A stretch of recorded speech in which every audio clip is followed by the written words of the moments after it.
तेजस्वी यादव जी ने कहा था कि खेला होवे, तब इनके दल में ही खेला शुरू हो गया है। लालच की कोई प्रकाष्ठा होती नहीं है। चुनाव का समय है, लोग आवागमन में विश्वास करते हैं।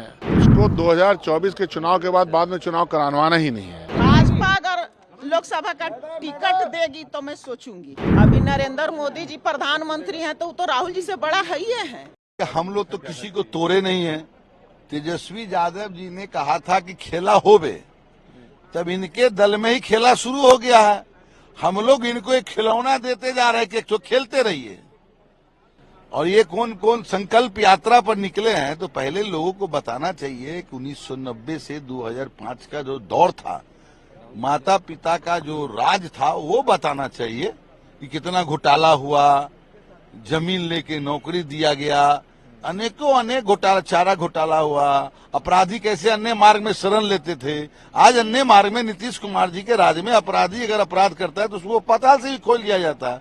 ये आने वाला चुनाव में बिहार की जनता जवाब दे देगी। हमको अपने पार्टी से कोई नाराजगी नहीं है।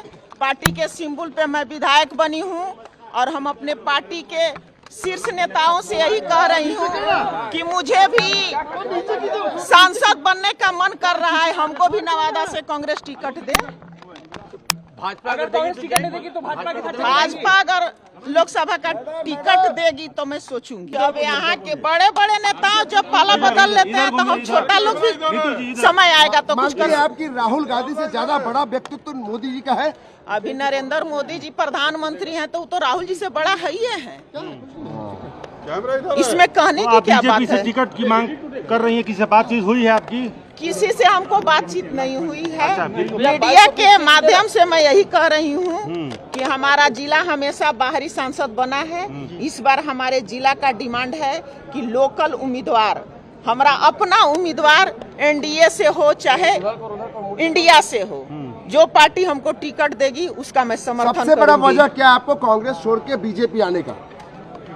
कोई वजह नहीं है। पार्टी हमको संभावना दे रही है कि लोकसभा का आपको उम्मीदवार बनाया जाए। पता नहीं अब किस कारण से जा रहा है, हम नहीं जानते हैं और नहीं जाना चाहिए इस तरह से। और जिस पार्टी का दामन आपने थामा है, फिर आप नहीं वापस आइएगा, ये भी मैं कह रहा हूँ। सब नेतृत्व पर भी सवाल है? नहीं, कोई नेतृत्व पर सवाल नहीं है। इसको डिफाइन करेंगे कि लालच की कोई प्रकाष्ठा होती नहीं है। चुनाव का समय है, लोग आवागमन में विश्वास करते हैं। वैचारिक पटल मजबूत नहीं होता है, पैसा को देख करके दिमाग खराब हो जाता है।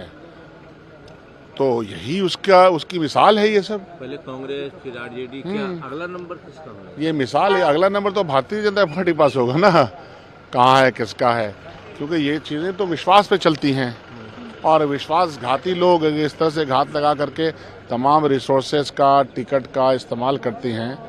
पद प्रतिष्ठा पाने के बाद अगर जाते हैं तो जाहिर सी बात है कि इसको क्या कहा जाएगा?